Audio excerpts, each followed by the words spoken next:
And we've got scattered showers and thunderstorms across the area this morning. More expected through the day. We'll talk about how long they're going to last and what you can expect for our Thursday coming up. Plus, the Southeast Kansas Fire Department needs volunteers. Find out what it takes to be a community hero. The 4 states' most watched news starts now. Good morning and welcome to the KOAM Morning News at 6 a.m. I'm Elise Noe. And I'm Chris Warner. It is Thursday, September the 18th. I've had it all right all morning until just now. It's September the 18th. Yes. This week's been hard getting down the day. It's really been a long week, wow. It seems. It really felt like yesterday should have been like Thursday. Yeah, it wasn't, unfortunately. But today at least is Thursday, and tomorrow is Friday. We can't get here fast enough for some folks, I'm sure, out there. And we do have the opportunity for some showers and thunderstorms today through the upcoming weekend. But we got to start first with our live look outside downtown Pittsburgh. Now, I've had it pointed back southwest. Right now, really, though, there's activity immediately, well, not immediately, but off to the west and northwest of Pittsburgh. But the position of our camera there at 4th and Broadway, the mounting pole for it, is right in line with that view to the northwest. So can't do anything about that, unfortunately. MoDOT camera 20th and Rangeline in Joplin looking good so far as well. So here's Skywatch Storm Tracker. Here, this is that storm I was talking about. So our camera would be approximately here, and the mounting pole for it's right about there. And so if we try and point it back toward that particular storm, all we're going to see is a giant metal pole. And while I'm sure the pole wouldn't mind the attention, it's just not as great of a shot out there. More scattered storms in our northern counties, few isolated showers and rumbles of thunder outside of that. This is kind of the first round. These scattered storms are going to be where, again, some folks that you saw storms like Chanute earlier saw some storms. You may not see any additional storms for the next 2 or 3 hours. It all depends on how all of this scattered activity continues to fill in off to the west of us and down to the southwest, where that's where more of our shower and thunderstorm activity will begin to come from as we head through the afternoon. Now, some of the storms we see could be strong to low-grade severe, with the greatest concern being for the potential for large hail, damaging wind gusts out there. So strong storms, if we see any of these, should be somewhat isolated. We're not expecting significant coverage of strong or severe storms out there, but we could get a few of them as we head through the day. Now, we could even, with what's left this morning, we could get a strong storm or two, but the better window is going to be after 4 o'clock through about, say, 10 o'clock tonight. And you'll see some of this. We've got scattered storms out there, and then this is the activity, again, from about 4 to 10, 4 to 11 at the latest, that could be strong to low grade severe, and then it will wind down as we head through the overnight hours, kind of loses its energy. We're at 68 in both Joplin and Pittsburgh this morning, and across the area temperatures are fairly mild again, upper 60s for most of us. And we've got Jay a little bit on the cooler side right now, sitting at 62 as we get this Thursday underway. Kids are going to want the umbrella, because even if it's not raining where you are right now, it very well may be later today, and there's scattered storms. So it may not be raining right at the time they head home, but better to be safe than sorry. Upper 60s when they head out the door, low 80s for lunch and recess time, but scattered storms, and those continuing through the afternoon. We'll go mid 70s by 9, low 80s by noon, mid 80s where our highs are headed for us today. That's courtesy the clouds and the rain, at least bring our temperatures down a bit, with the southeast breeze at 5 to 10. As I mentioned, these storms will last through the weekend and even into the start of next week. We'll go over those details with you here in just a few more minutes. Elise? All right, Chris, thanks. Well, one of the newest deputies at the Crawford County Sheriff's Office is already making an impact 1 month into the job. KOAM Samantha Walker met K9 Kane and spoke with the Sheriff's Office about what support the German Shepherd offers the community. The first week he was out, he got an apprehension. He located an individual that ran from us on foot after a car chase. Just 1 month into his job, Crawford County K9 Officer Kane is making his mark. The office had hoped for a K9 to help address drug issues in the county. It's a huge problem, and we're going to start working on that like we have been since we became in office. Kane is partnered with Deputy Nate Swartz. They did 6 weeks of training to help get the K9 ready for the field. He's certified in tracking, he's certified in narcotics, heroin, cocaine, fentanyl, methamphetamines, and that's the stuff that we're focused on getting off the streets. The deputy and Kane have bonded, being together at both work and home. We play in the yard, I get him out, we interact a lot with each other. Swartz's daughter has nicknamed him Waffles. We thought that was funny, but we decided to go with Kane. Despite the sweet nickname, Kane is here to work, something both the sheriff and his handler emphasize. He's going to be a working dog, and he's going to be doing a lot out on the streets. Some of these dogs get a little bit more aggressive, and they want to work, and they're not there for play. He is a deputy. He's an officer. We treat him the same. He's not just a normal dog. He's one of us. The sheriff tells me the canine program doesn't use taxpayer funds. It's run off donations from community donors like Diamond Pet Food and Arvest Bank. The dog, the equipment for the car, and the training. And they continue to do everything for the dog. They supply the dog food. We have our local vet take care of our dog for us, who donates stuff for us. And it's just a big relief for us because it's a large amount of money for the canine unit. Now the department can watch as Kane grows as an officer. He wants to work. He's constantly wanting to get out of that car and do stuff. So it'll be fun to see how he progresses throughout the years. Reporting in Crawford County, Samantha Walker, KOAM News. Now, the sheriff says they hope to possibly have more canine officers like Kane in the future. Well, an event this weekend shines the spotlight on four-legged heroes who once served the community. Academy Animal Hospital in Joplin is hosting a fundraiser this Saturday from noon to 2 with pulled pork sandwiches, sides, desserts, and more, all to benefit retired canine officers. Each of the retired canines served between 7 and 8 years before leaving the force. And a celebration 238 years in the making took place across the country yesterday. The Constitution of the United States was signed on that day back in 1787. The League of Women Voters in Joplin marked the occasion with a presentation on the Fifth Amendment at Crowder College. The presentation covered the history behind why the Fifth Amendment was added and the history of the Miranda decision.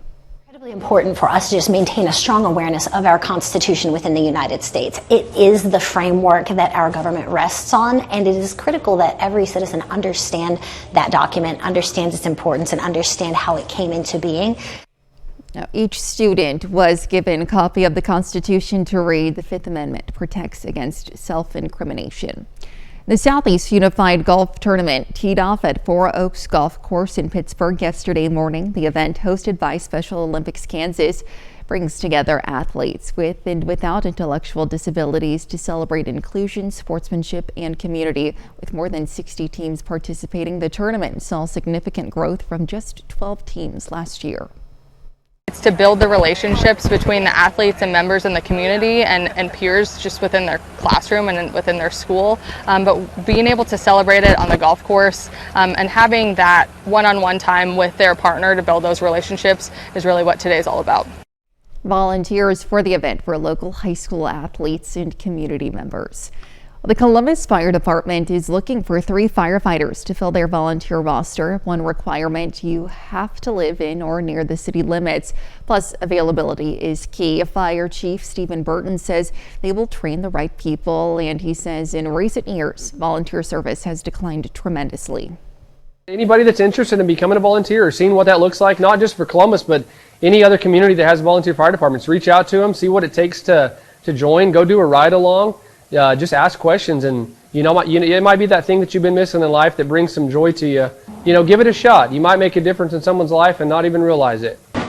Columbus responded to more than 600 calls last year. Officials say every one of them was a chance for volunteers to learn and make a difference. And that's a look at this morning's top stories and weather. Coming up on the KOAM Morning News, President Trump receives royal treatment at Windsor Castle with a carriage procession and 1,300 British troops. Plus, alcohol-related deaths in the U.S. have doubled over the past 25 years. And we're tracking thunderstorms in the 4 states. Chris has a look at your Thursday forecast. You're watching the KOAM Morning News. We'll be right back.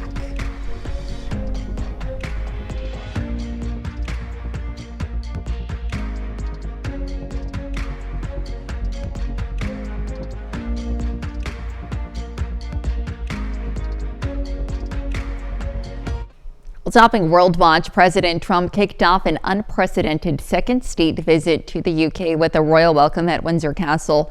The trip is a mix of royal pageantry, diplomacy, and business deals, with the U.S. and UK announcing a new tech partnership. Natalie Brand has more details from the White House.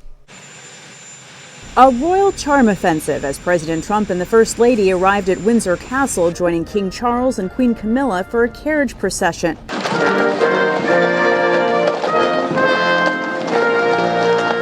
The pomp and pageantry included 1,300 members of the British military, 120 horses, and royal bands.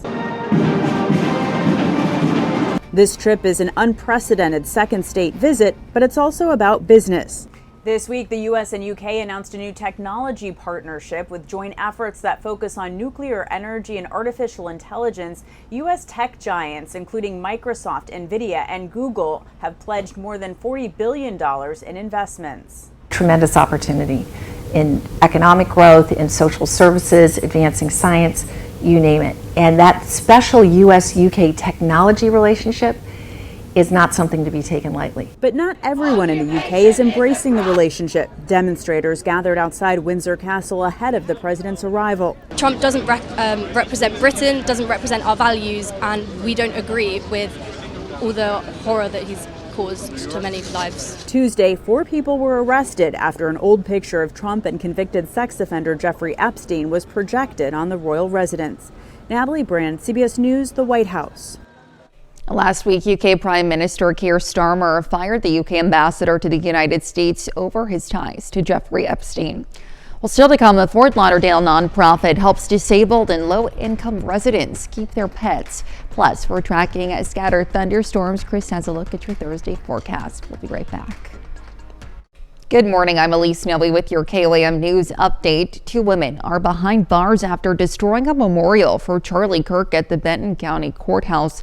Carrie Melissa Rollo and Kaylee Heather Rollo face criminal mischief charges after sheriff's deputies say they vandalized the temporary memorial on the courthouse steps Tuesday. Both women will remain in custody pending a bond hearing. And police are asking for help identifying a pickup truck driver who damaged the Camden Town High School's field turf. Security cameras captured the truck doing donuts on the field late Saturday night around 11 p.m. Anyone with information is asked to contact the Camden Town Police Department. And we've got scattered showers and thunderstorms for us today, but highs in the mid-80s. A couple of strong storms possible. Primary concern here is going to be with large hail and gusty winds, and it'll be really from 4 to 10 is going to be that window for some stronger storms if we see any. Scattered storms continue through the evening and overnight back down low 60s. They'll begin to wrap up through the day Friday, coming to an end by 1 o'clock Friday afternoon. Then we'll see a return of storms by 1 o'clock Saturday afternoon. Those scattered storms will stick with us through Monday, and temperatures remaining above normal, low mid 80s and maybe even some mid and upper 80s next week.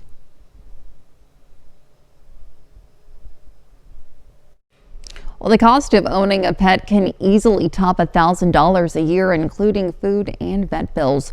Around the country, many who are struggling financially find they can't keep up and decide to place their dogs or cats in shelters. CBS News correspondent Christian Benavides reports on a South Florida organization that's trying to keep that from happening.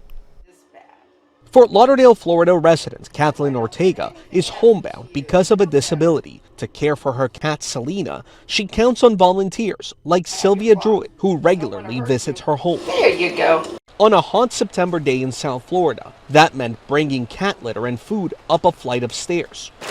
Druitt decided to volunteer for the Pet Project for Pets after the organization helped when Druitt experienced hard times. For the people, for the pets, it's life-changing for me. I feel like every day, I got a purpose to go out and help somebody else. The goal is to help pet owners so their furry loved ones can stay out of the shelter system. Sue Martino is the executive director. The shelters are overcrowded. Animals are being euthanized because there's no room. The nonprofit started in 2002, helping people living with HIV/AIDS care for their pets. It has expanded its services since then.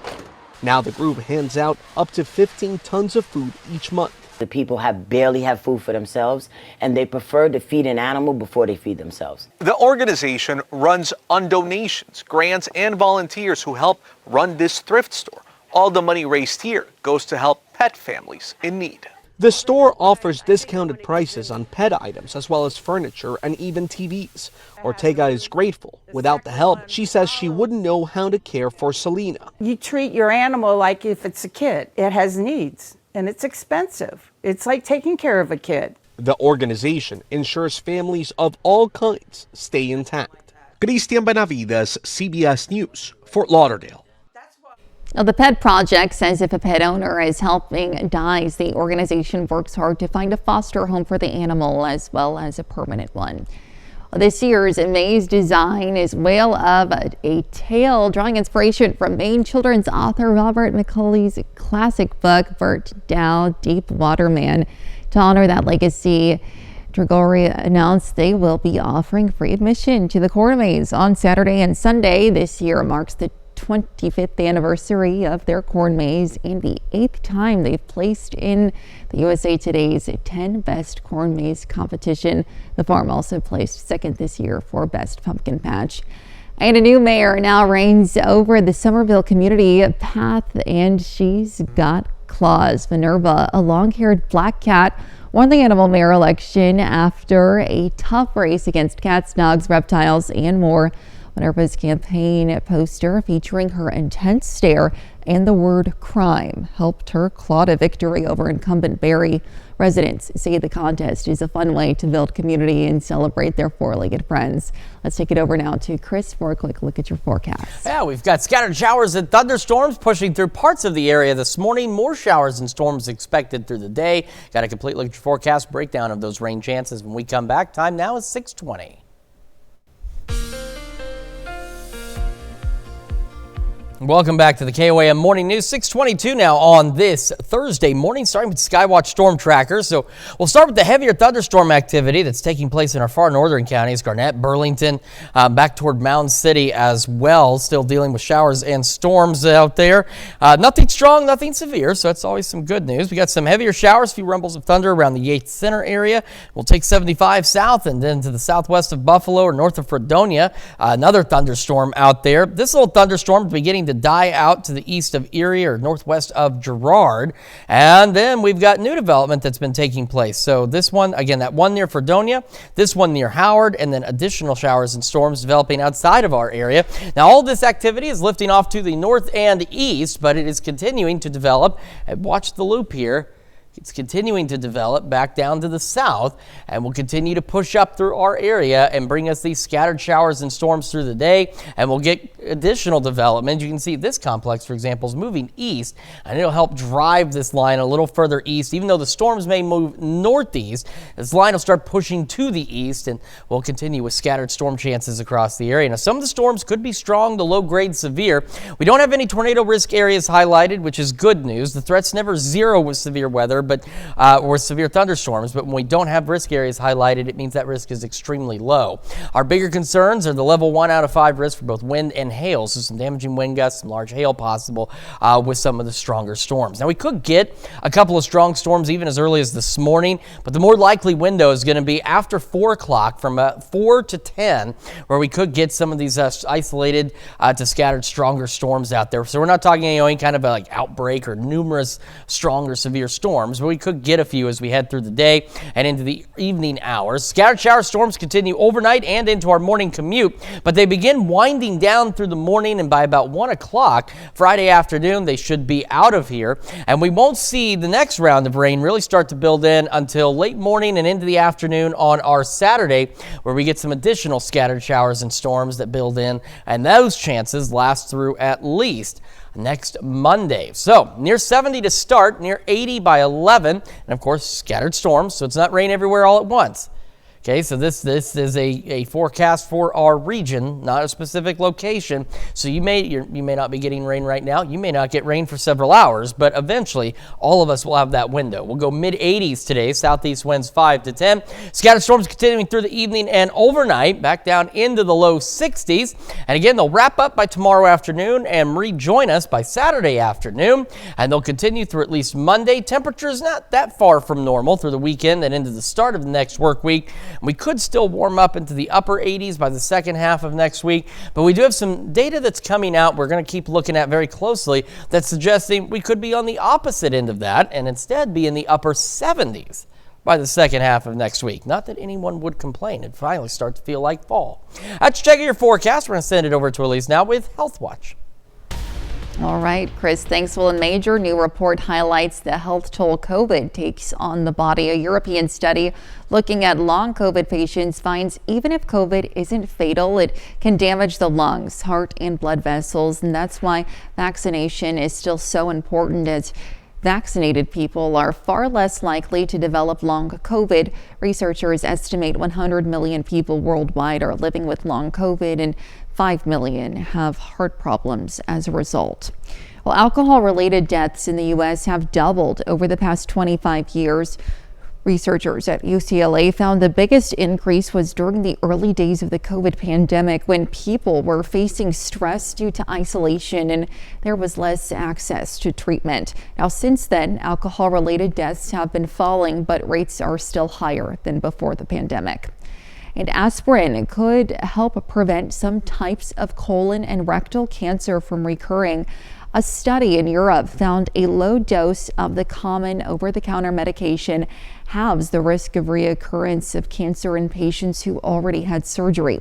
Now, while the reasons why aren't completely known, researchers say aspirin likely reduces inflammation and slows tumor growth. A new vaccine advisory committee assembled by Health Secretary Robert F. Kennedy Jr. meets tomorrow and Friday.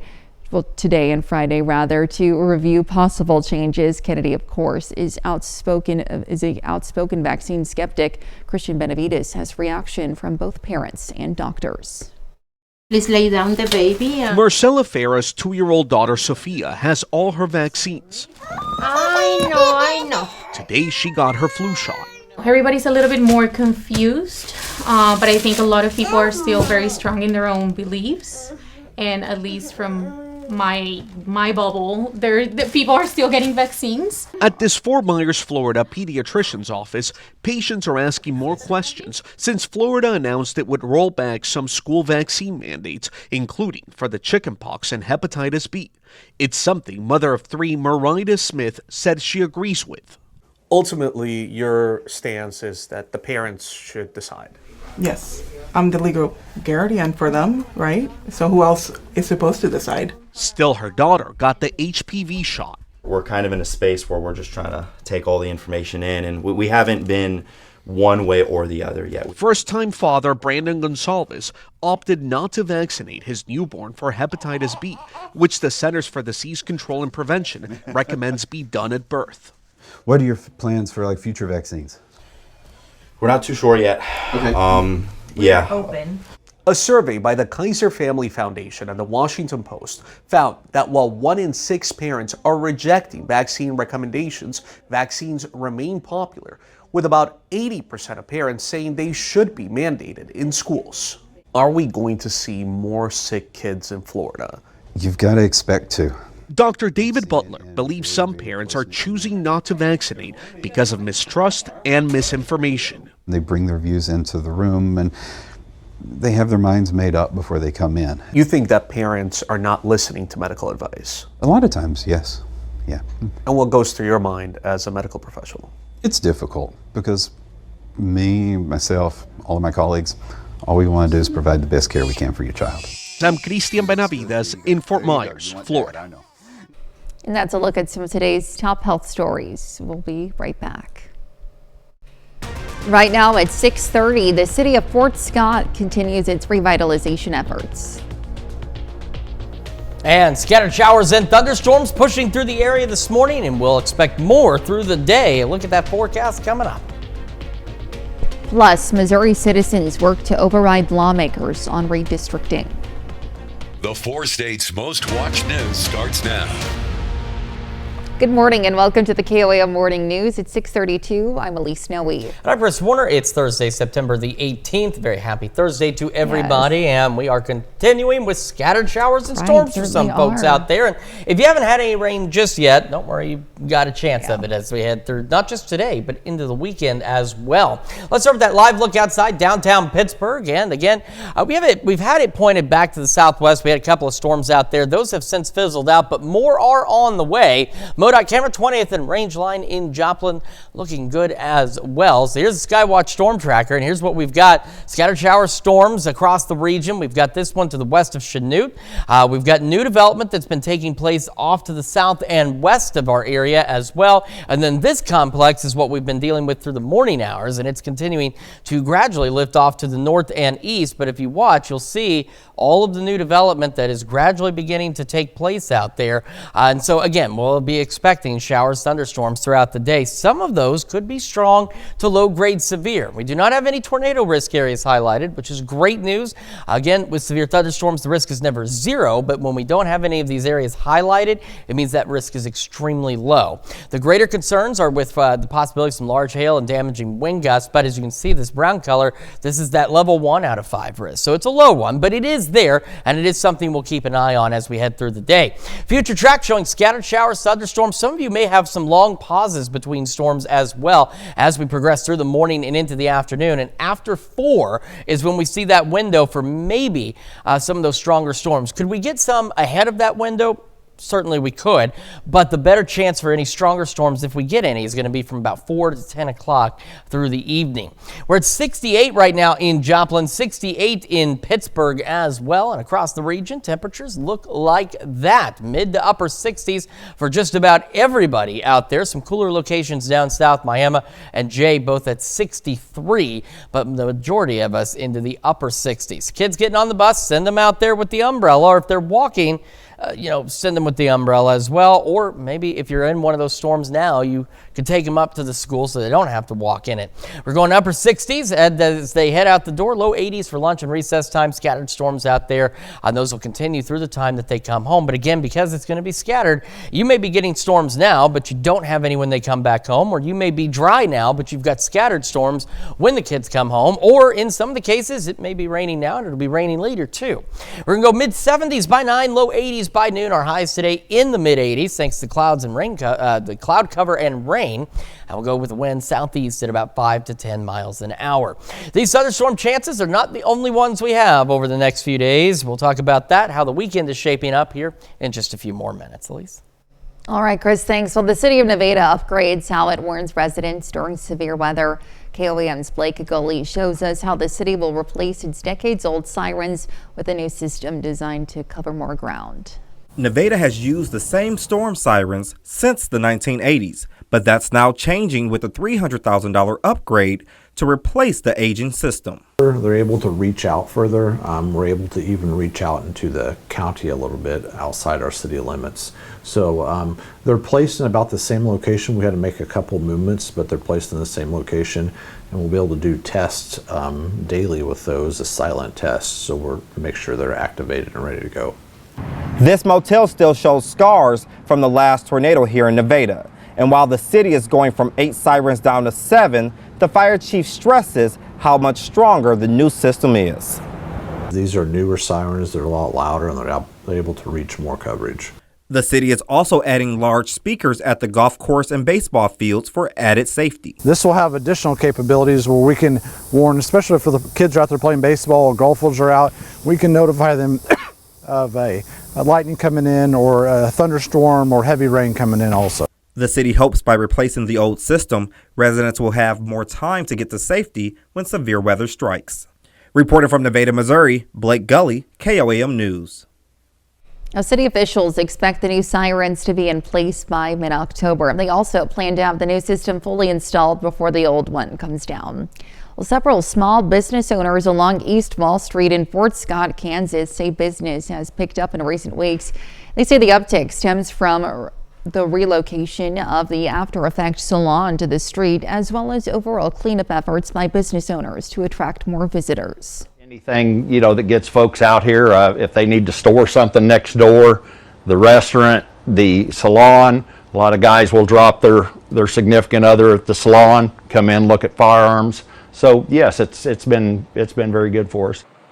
The Fort Scott Chamber of Commerce named Fort Scott Gun and Pawn the 2025 Small Business of the Year. Meanwhile, Aunt Toadie's restaurant owner Kevin Allen sees the street's potential for more community-wide events such as outdoor concerts. Well, a Missouri organization says the people, not politicians, should decide to accept or reject new congressional maps. The group People Not Politicians held a call Monday to discuss how to put a redistricting plan approved by Missouri lawmakers to a vote. The voter referendum isn't used frequently, but the group says it's gathering more than 107,000 signatures across Missouri to make the vote happen. Group leaders say it will easily get those numbers. Given the amount of support we've already seen coming from Missourians about this, we are going to turn in well in excess of those numbers. Now, People Not Politicians has until December 11th to collect and turn in those signatures. If approved, a voter referendum on the state's congressional maps would be placed on the November 2026 ballot. And that's a look at our top news stories coming up this half hour on the KOAM Morning News. Chrysler recalls more than 160,000 Jeep Wagoneers because door trim may detach while driving. Plus, Meta unveils its new AI-powered smart glasses with double battery life and sharper cameras. We'll have the latest. Time now, 6:36. You're watching the KOAM Morning News. We'll be right back.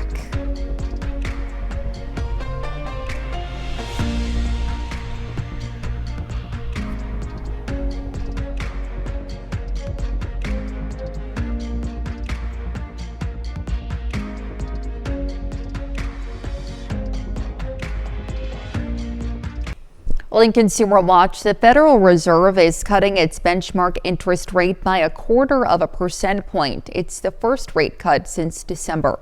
The move will bring down the costs of borrowing for consumers, and it comes as the country grapples with a cooling labor market. Fed Chairman Jerome Powell said in a news conference that the Fed expects inflation to tick up to 3% by the end of the year and unemployment to hit 4.5%. The Fed has also signaled intentions to issue 2 more rate cuts this year. And Chrysler is recalling more than 160,000 Jeep Wagoneers and Grand Wagoneers because the trim on some doors may detach while in use, increasing the risk of a crash. The National Highway Traffic Safety Administration says the issue is due to an assembly issue and impacts models from 2022 through 2025. A company spokesperson tells CBS News it's not aware of any related accidents or injuries so far.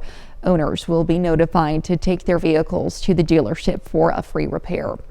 And Meta has unveiled its new AI-powered smart glasses. The display glasses feature double battery life and sharper display and camera compared to previous models and speakers that amplify sound. The glasses also include a tiny display that can be controlled via a wristband, and they feature live captioning and translation for better communication. The new Ray-Ban Meta display glasses will go on sale later this month, starting at $799. And that's a look at Consumer Watch this morning. Let's take it over now to Chris for a quick look at your forecast. Yeah, we've got scattered showers and thunderstorms for some of us out there. Others, it looks about like this, with mostly cloudy skies as the sun comes up. We've got more showers and storms expected through the day today. We'll talk about how long the rain lasts, how the weekend is looking, and we will celebrate birthdays and anniversaries. All of that right after this. Time now, 6:43.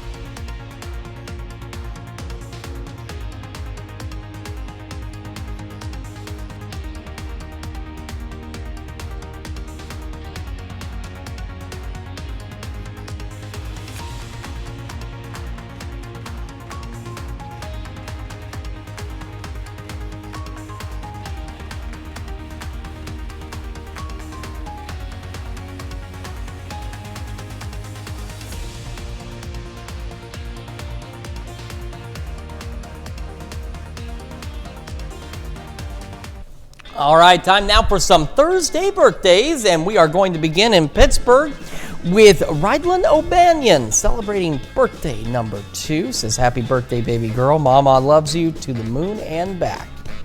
And a happy 8th birthday to Emmett Guffey. And in Fort Scott, Weston Marbury celebrating birthday number 21 with love coming from Mom, Dad, Ty, and Jace. And in Chanute, a happy 34th birthday to Raven Whitworth. And also in Chanute, Jessica Scott celebrating birthday number 41 today. Happy birthday. And happy 68th birthday to Jim Burns in Erie. It says here, with love from your wife and family.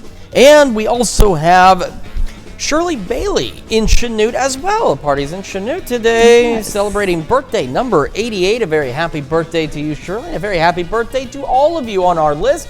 And of course, if you would like to celebrate your occasion or your loved one's occasion with us, Elise, tell them what they should do. Yes, please submit your birthdays and anniversaries to birthdays@KOAMNewsNow.com. Be sure to include those wonderful photos and those lovely messages. Be sure to meet the deadline that you see there at the bottom of your screen. And also an important reminder, please include the date of your celebration when you submit as well. Very important information there. And then we're going to start with our Skywatch Storm Tracker, where we're starting to see a gradual increase already this morning in thunderstorm coverage across parts of southeast Kansas. So we've had this complex that rolled through, moving northeast. But if you take this back, to 5:30 here, and watch out in our southwestern counties here, the western counties in southeast Kansas, we're seeing more showers and storms developing, even back toward Ponca City as well. So there's a quick look at what we do have in place with some of these showers and storms. We have a thunderstorm here that is sandwiched between Uniontown and Fort Scott, just to the north of 54. We got a little shower around Hepler and Pawnee as well into Bourbon County. And we head up into Lynn County. We've got showers, thunderstorms pushing through, same around Garnett over into Anderson County. Heading west to Coffee County, Burlington, showers, storms. They've been all going up north because this thing kind of formed this line, an east-west line. They've been pushing through progressively in our northern counties all morning long. Thunderstorms have kind of rebuilt over Yates Center. So you see you had just a few of them, but look at this line just kind of come together right over the Yates Center area back into Woodson County. Showers, storms there. And of course, watching the track here, you can see that they're eventually going to be heading up toward Humboldt, Iola, and of course, points north and east. Then we'll head further southwest, just to the north of Howard, around Twin Grove. We've got another thunderstorm out there, and then back through Chautauqua County, another great example. You can see where some of these showers, they're flaring up pretty quickly, like that one right there by Elk City, and then another one down by Caney as well. So showers, thunderstorms will continue to build like this. We're going to have more numerous. They'll still be scattered in nature, but we'll have more of them. Instead of them being confined to one area, we'll get more of these scattered showers and storms out there, and we're seeing more continue to develop off to our south and west, and that's what's going to continue to bring us showers and storms through the majority of today. We also have a level 1 out of 5 severe risk out there, so we don't have any tornado risk areas highlighted. That is great news, but remember, severe thunderstorms, any that we could see, the tornado threat is never zero with severe thunderstorms in general. In this case, we're in areas when they don't have a risk area highlighted, it means that risk is extraordinarily low. We're talking like 0.1%, but it's never truly zero with severe thunderstorms. There's always that very remote possibility. But again, not really anything we need to worry about because that risk is extraordinarily low. We have that level 1 out of 5 risk, though, for the potential for some large hail and possibly for some damaging wind gusts out there. Now, we could see strong storms really at any point with any of the activity that's ongoing right now, but the better window is going to come from about 4 to 10. So we'll continue with isolated to widely scattered showers and thunderstorms through the morning into the afternoon. Here's 5 o'clock on the future tracks. So Coffeyville, Veneta, Newata, maybe up around Chanute. Again, this is the future tracks estimate. The storms may not be in these exact areas. It shows some around Cassville and back into northeastern McDonald County as well. This is that window where if we're going to see stronger storms, this is probably going to be the more likely time that we would see those stronger storms. Again, it's from 4 to 10. But as I mentioned, any of the storms we have today, the atmosphere is just set up just right that any of them really could be strong to low-grade severe, but that better window is a little later today. Of course, we'll be here tracking them as we head through the afternoon and evening. And the number one thing you need to remember at home is when thunder roars, head indoors. Just a couple of days ago, like that storm I know I've talked about, but developed on the east side of Joplin, slowly pushed west. became low-grade severe. You could hear the thunder in Joplin for quite some time before it started drifting west, and you could see that lightning. So if you can hear thunder, you're close enough to be struck by lightning. I know you get that drilled into you all the time, but we just want folks to be safe with the thunderstorms, because sometimes if there's not a severe threat, so they kind of play down the thunderstorms in general, but that lightning is still dangerous. Shower storms continue overnight into tomorrow morning. They gradually come to an end at about 1 o'clock Friday afternoon. We should be done with those showers and storms. Now the clouds leading to this absolutely amazing sunrise from 7th and Rangeline in Joplin. Again, scattered storms out there, near 70 to start and near 80 by 11 o'clock this morning. We'll have another look at your forecast and your wake up recap in just a moment, and we switch over to Fox 14 at 7 a.m. or if you just hang out with us here streaming on KOAM Plus, we're going to tell you about Nevada getting some much needed upgrades to their storm sirens. That and more at 7 a.m. This is your Wake Up Breakout for September 18th. The top stories to start your day. 2 women are behind bars after destroying a memorial for Charlie Kirk at the Benton County Courthouse. Carrie Melissa Rollo and Kaylee Heather Rollo face criminal mischief charges after sheriff's deputies say they vandalized the temporary memorial on the courthouse steps Tuesday. Both women will remain in custody pending a bond hearing. Police are asking for help identifying a pickup truck driver who damaged the Camdenton High School's field turf. Security cameras captured the truck doing donuts on the field late Saturday night around 11 p.m. Anyone with information is asked to contact the Camdenton Police Department. And that's a check of today's Wake Up Recap. And we've got scattered showers and thunderstorms out there for us going into the mid 80s today. So the clouds and the rain keeping us just a wee bit cooler than where we have been lately. And again, a couple of those storms could be strong, low grade severe, with the primary concern again being for potential for some large hail and damaging wind gusts. Because as these storms continue to pick up, they'll be picking up at peak heating. And so they'll have a little more energy to tap into. And we've seen what's happened with the pop-up storms over the last couple of days where they've intensified a bit. These storms will have a little more energy as well to tap into, so we'll keep an eye on it for you. Scattered storms through the evening and overnight, back into the low 60s tonight.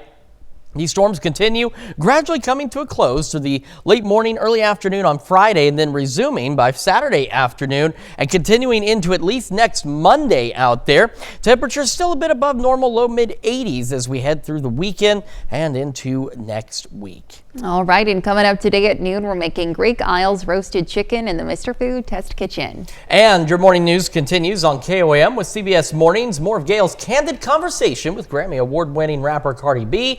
I get a first-hand look at how she's hitting the pavement to promote her new album. Or you can switch on over with us on Fox 14, where your own local morning news continues. This morning, the Joplin Police Department Captain Austin Wolf joins us to discuss the importance of safety around train rail crossings. Plus, we're going to talk with LaStacia Ross about the upcoming Pittsburgh Art Walk happening in downtown Pittsburgh this Saturday. However, it's going to wrap it up for us for now. We will see you back here tomorrow morning at 5 a.m. And we'll see you today at noon.